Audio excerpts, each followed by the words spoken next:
আসসালামু আলাইকুম ওয়া রাহমাতুল্লাহ। আমি জাভেদ হোসেন নীরব, সবাইকে স্বাগতম জানাচ্ছি সানরাইজ ট্যুরস এন্ড ট্রাভেলস এর পক্ষ থেকে। আশা করি আপনারা সবাই ভালো আছেন, সুস্থ আছেন। আজকে আসলে মূলত আলোচনা করব ট্রাভেল হিস্ট্রি নিয়ে। খুব গুরুত্বপূর্ণ একটা জিনিস ট্রাভেল হিস্ট্রি। আপনি কিভাবে ট্রাভেল হিস্ট্রি তৈরি করবেন, আপনি সহজে কোন কোন দেশে ভ্রমণ করলে ওই ট্রাভেল হিস্ট্রি হিসাবে গণ্য হবে, কিংবা ট্রাভেল হিস্ট্রি স্ট্রং হবে কিনা, ওইসব কিছু ছোটখাটো তথ্য আপনাদের সাথে শেয়ার করার চেষ্টা করব। আশা করি আমার এইসব তথ্য আপনাদের ভবিষ্যতে উন্নত দেশের ভিসা পাওয়ার জন্য কিছুটা হলেও সাহায্য করবে। চলুন বিস্তারিত আলোচনা করা যাক। আমাদের কাছে প্রায় সময় ক্লায়েন্টরা ফোন করেন কিংবা হোয়াটসঅ্যাপে অথবা সরাসরি অফিসে আসলে আমাদেরকে প্রশ্ন করেন, আসলে আমি তো কখনো কোনো দেশে ভ্রমণ করি নাই, আমি তো কোনো দেশে কখনো ভ্রমণ করি নাই, আমি কি উন্নত দেশের ভিসা পাবো, কিংবা ট্রাভেল হিস্ট্রি জিনিসটা কি, আমি কিভাবে ভ্রমণ করলে এটা ট্রাভেল হিস্ট্রি স্ট্রং হবে, ওইসব তথ্য জানার চেষ্টা করেন। আজকে আমরা ওইসব তথ্যগুলো 5টি পয়েন্ট আকারে আপনাদের সাথে শেয়ার করার চেষ্টা করব। 1 নম্বর পয়েন্ট হচ্ছে ট্রাভেল হিস্ট্রি কি। আসলে ট্রাভেল হিস্ট্রিটা হচ্ছে আপনার ভ্রমণের ইতিহাস। আপনি যখন একটি উন্নত দেশে ভিসার জন্য অ্যাপ্লিকেশন করবেন, তখন ওই অ্যাপ্লিকেশনের একটা অংশ থাকে যেটা আপনি বিগত 5 বছর কিংবা লাস্ট 10 বছর আপনি কোন কোন দেশে ভ্রমণ করেছেন, কি উদ্দেশ্যে ভ্রমণ করেছেন, ভিজিটের জন্য গিয়েছেন কিংবা মেডিকেলের জন্য, বা বিভিন্ন কোন কারণে আপনি ওই দেশে ভ্রমণ করেছেন, ওই তথ্যগুলা আপনাকে দিতে হয়। লাস্ট 5 ইয়ার্স আমি কোনো দেশে ভ্রমণ করি নাই, তখন আসলে আমাদের ভিসা হওয়ার চান্সটা অনেকটাই কমে যায়। তাই আমরা চেষ্টা করব আমরা সহজেই কোন কোন দেশের ভিসা নিব এবং ওই দেশে ভ্রমণ করলে আমাদের ট্রাভেল হিস্ট্রি স্ট্রং হবে কিনা। জি, 2 নম্বর পয়েন্ট হচ্ছে কিভাবে পরিকল্পনা করব আসলে ট্রাভেল হিস্ট্রি নেওয়ার জন্য। এটা একটু গুরুত্বপূর্ণ, আশা করি মনোযোগ দিয়ে আপনারা শুনবেন। ধরেন আমি একটা পাসপোর্ট রিনিউ করলাম কিংবা আমি একটা পাসপোর্ট তৈরি করলাম। পাসপোর্ট তৈরি করার পরে খুব সহজে কোন দেশে ভ্রমণ করা যায় আপনি চেষ্টা করবেন ওই দেশে ভ্রমণ করার জন্য। যেমন আমাদের পার্শ্ববর্তী দেশ ভারত, খুব সহজে ভারত থেকে ভিসা নেওয়া যায়, কিন্তু এখন বর্তমান সময় ভারতের ভিসা পেতে একটু সময় লাগে, 2-2.5 মাস বা 3 মাস সময় লাগে, কিন্তু তারপরেও ভারতের ভিসা স্টিকার ভিসা দেওয়ারা সুন্দর একটি ভিসা দিয়ে আপনাকে 3 মাসের, 5 মাসের কিংবা 1 বছরের ভিসা দিবে। আপনি ওই ভিসা নিয়ে সহজেই ভারতে কম খরচে ভ্রমণ করতে পারেন। তাহলে আপনার প্রথমেই আপনার পাসপোর্টে ভারতের ভিসাটা আপনি নিয়ে নেবেন এবং সহজে ভ্রমণ করে আসতে পারবেন। তাহলে আপনার একটা দেশ অলরেডি ভ্রমণ করা হয়ে গেল। 2 নম্বর, আপনি তারপরে নেপালে ভ্রমণ করতে পারেন। খুব ইজিলি আপনি নেপালে ভ্রমণ করতে পারেন। নেপালে ভ্রমণের জন্য শুধু অনলাইনে আপনাকে একটা পেমেন্ট দিয়ে ভিসার জন্য অ্যাপ্লিকেশন করতে হবে এবং আপনি টিকিট হোটেল বুকিং করে আপনি নেপালের এয়ারপোর্টে চলে গেলে আপনাদেরকে পাসপোর্টে একটা বারকোড সহ এখন ওরা একটা স্টিকারের মতো আপনাকে ভিসা দিয়ে দিবে এবং আপনি ওইখানে ভ্রমণ করে সহজে চলে আসতে পারবেন। তাহলে আপনার পাসপোর্টে দুইটাই ভিসা হয়ে গেল, একটা ইন্ডিয়ার ভিসা, দুইটা হলো নেপালের ভিসা। তখন আপনি চাইলে এখন আপনি একটা প্ল্যান করে আপনি ভ্রমণ করতে পারেন। যেমন আপনার যেহেতু 2টা দেশের ভ্রমণ আছে, আপনি চাইলে মালদ্বীপ, শ্রীলঙ্কান খুব সহজেই আপনি 6 দিন 3 দিন 3 দিন 6 দিন ঘুরে আসতে পারেন। কিংবা আপনি চাইলে থাইল্যান্ড, লাওস, কম্বোডিয়া, ভিয়েতনাম, এই 4টি দেশ সহজে ভ্রমণ করতে পারেন। খুব সহজে আপনি ভিসা নিতে পারবেন।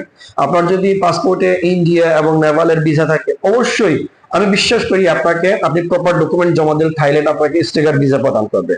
আপনার যদি থাইল্যান্ডের ভিসা হয়ে যায়, আপনি থাইল্যান্ড যাওয়ার পর ওইখান থেকে লাওসের ভিসা, কম্বোডিয়ার ভিসা আপনি সহজে নিতে পারেন। বাংলাদেশ থেকে আপনি ভিয়েতনামের ভিসা করে নিতে পারেন। আপনি সহজে একটা ট্যুর প্ল্যান করে থাইল্যান্ড, লাওস, কম্বোডিয়া, ভিয়েতনাম ঘুরে আসতে পারেন। তাহলে আপনার অলরেডি 4টা ভিসা হয়ে গেল, আপনি ঘুরে আসলেন।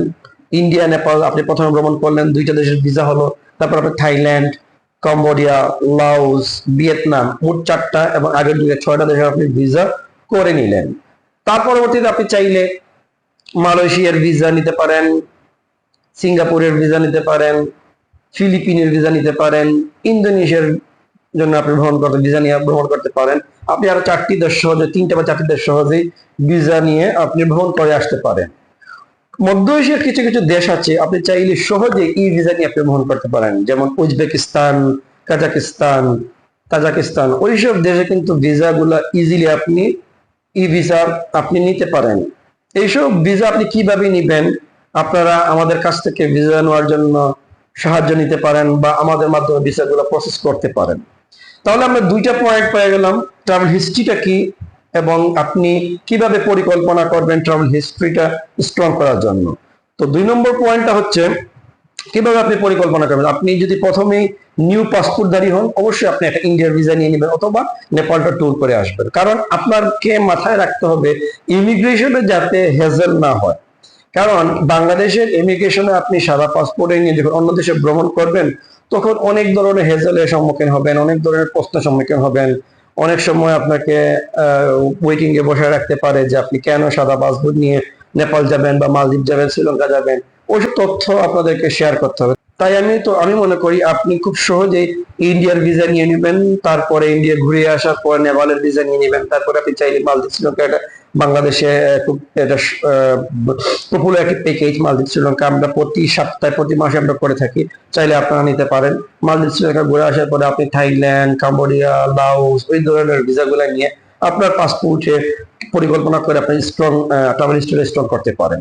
3 নম্বর পয়েন্ট হচ্ছে কোন কোন দেশে সহজে ভ্রমণ করলে ট্রাভেল হিস্ট্রিটা স্ট্রং হবে। ওই যে আমি 2 নম্বর পয়েন্টেই বলে দিলাম যে আপনি সহজেই ইন্ডিয়া, নেপাল, মালদ্বীপ, Sri Lanka, Thailand, Cambodia, Laos, Vietnam, Malaysia, Singapore, চাইলে আপনি উজবেকিস্তান অথবা দুবাই ভিসা করতে পারেন। দুবাই সহজে ভিসা হয়ে যায়, পাসপোর্টের স্ক্যান কপি এবং ছবি দিলে দুবাই ভিসা হয়ে যাচ্ছে। আপনি উজবেকিস্তানের পাসপোর্ট এবং ছবি দিয়ে দিলে উজবেকিস্তানের ভিসা হয়ে যাচ্ছে। আপনি মালয়েশিয়ার জন্য হয়তো ব্যাংক স্টেটমেন্ট প্রয়োজন, ব্যাংক সার্ভিস প্রয়োজন, চাইলে ভিসা করে নিতে পারেন। ভিয়েতনামের জন্য আপনার পাসপোর্ট এবং পাসপোর্ট স্ক্যান কপি ছবি দিলে সহজে আপনি ভিসা নিয়ে নিতে পারবেন। ওইসব যে দেশে সহজে আপনি ভিসা হয়ে যাচ্ছে, ভিসা পাওয়া হ্যাসেল না, ওই দেশের ভিসাগুলো নিয়ে আপনি সুন্দর করে একটা ট্রাভেল আইটিনারি রেডি করে ট্রাভেল ট্যুর প্ল্যান করে আপনি চলে আসেন, ঘুরে আসেন, আপনার পাসপোর্টটা অনেক স্ট্রং হয়ে যাবে। 4 নম্বর খুব গুরুত্বপূর্ণ একটি পয়েন্ট, আপনি কোন দেশে ভ্রমণ করলে, কতদিন অবস্থান করলে ওইটা ট্রাভেল হিস্ট্রির সাথে গণ্য হবে। হ্যাঁ, আমরা সবাই এইভাবে ভ্রমণ করি যে আমি আজকে একটা দেশে গেলাম, কালকে থাকলাম, পরশুদিন চলে আসলাম। আসলে এইরকম শর্ট ট্রিপটা আমি মনে করি ট্রাভেল হিস্ট্রি হিসাবে গণ্য হয় না। আপনি একটি দেশে ভ্রমণ করলে কমপক্ষে 72 ঘন্টা স্টে করার পরিকল্পনা করবেন এবং 72 ঘন্টা থাকার চেষ্টা করবেন। আপনি 3টি রাত, কমপক্ষে হলো 3টি রাত থাকার পরিকল্পনা করুন, তাহলে ওইটা ট্রাভেল হিস্ট্রি হিসাবে অনেক স্ট্রং হবে এবং গণ্য হবে। 5 নম্বর পয়েন্ট হচ্ছে উন্নত দেশে ভিসা পাওয়ার জন্য কি আমাকে ট্রাভেল হিস্ট্রিটা খুব প্রয়োজন? জি। আপনি যখন কানাডা, ইউএসএ, ইউকে, সেনজেনে যে কোনো দেশ কিংবা নিউজিল্যান্ড, অস্ট্রেলিয়াতে আবেদন করবেন, তাহলে অবশ্যই ওদের ফর্মে, আমি আগেই বলছি, ভিডিও শুরুতে বলেছি যে আপনার ফর্মে, অ্যাপ্লিকেশন ফর্মে ওরা একটা অপশনই থাকে আপনি লাস্ট 5 বছর কিংবা 10 বছর কোন কোন দেশে ভ্রমণ করেছেন, কত তারিখে আপনি এন্ট্রি করেছেন, কত তারিখে এক্সিট করেছেন। এটা কিন্তু খুবই গুরুত্বপূর্ণ জিনিস। আপনি একটা উন্নত দেশের ভিসা আবেদন করলেন অথচ আপনার পাসপোর্টে প্রিভিয়াসে কোনো ভিসা নেই, ওরা আসলে মনে করবে যে আপনি আসলে রিয়েল ট্রাভেলার না, আপনি হয়তো চাচ্ছেন আমেরিকার ভিসা হয়ে গেলে আপনি থেকে যাবেন, ওই রকম হয়তো ভিসা মনে করতে পারে, আপনার ভিসা অ্যাপ্লিকেশনটা ক্যান্সেল হয়ে যেতে পারে। তাই অবশ্যই আপনাকে ট্রাভেল হিস্ট্রিটা অতি গুরুত্বপূর্ণ জিনিস। আপনি পরিকল্পনা করে, তাড়াহুড়া না করে, আপনি অবশ্যই ওয়ান স্টেপ করে আপনি ট্রাভেলটা করেন এবং ট্রাভেল হিস্ট্রিটা স্ট্রং করেন। আশা করি ফিউচারে আপনি উন্নত যে কোনো দেশের ভিসা পাওয়ার জন্য আপনার ট্রাভেল হিস্ট্রিটা এইভাবে তৈরি করলে অনেক অনেক উপকার হবে, আপনি ভিসা পাবেন। আশা করি আমার এই ছোটখাটো তথ্যগুলা আপনাকে ফিউচারে উন্নত দেশে ভিসা পাওয়ার জন্য কিছুটা হলে সাহায্য করবে। আমাদের সাথে থাকার জন্য ধন্যবাদ। অবশ্যই আপনার গুরুত্বপূর্ণ মতামত আমাদের কমেন্টসে লিখে জানাবেন, কিংবা আরো কিছু তথ্য জানার থাকলে বা কিছু প্রশ্ন থাকলে অবশ্যই কমেন্ট করে জানাবেন। আমাদের ভিডিওটাকে অবশ্যই লাইক দিবেন, শেয়ার করবেন, আমাদের পেজকে ফলো দিয়ে রাখবেন। ইনশাআল্লাহ আগামী ভিডিওতে অন্য কোনো দেশের ভিসা নিয়ে আলোচনা করব। আমাদের সাথে থাকার জন্য ধন্যবাদ। আসসালামু আলাইকুম।